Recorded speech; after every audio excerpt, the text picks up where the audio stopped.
با مقصد جلب جوانان به بازی فوتبال، پیشگیری از عادتهای بد، راه آوردن به طرز حیات سالم در ناحیه وسع مسابقه کشور منطقوی بازی فوتبال دایر گردید.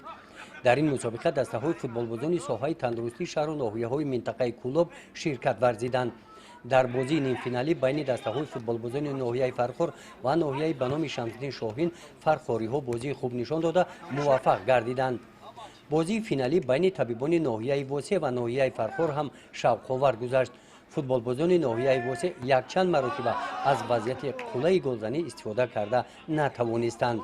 از سستی خط محافظتی کارمندان ساحه تندرستی واسع استفاده کرده هجوم کنندگان فرخوری به دروازه صاحبان میدان یک چند مرتبه توپ را وارد دروازه آنها نمودند.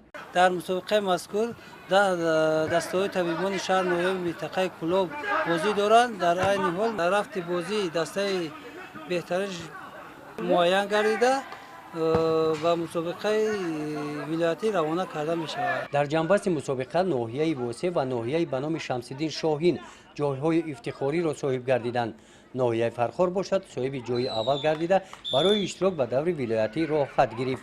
برگزاری همین گونه چهاربینی‌های ورزشی در همبستگی بخش کار با جوانان و ورزش در ناحیه وسع در دایره نقش چهاربینی‌های ساحه تندرستی با مقصد ترغیب طرز حیات سالم نتیجه‌های خوب داده ایستادند.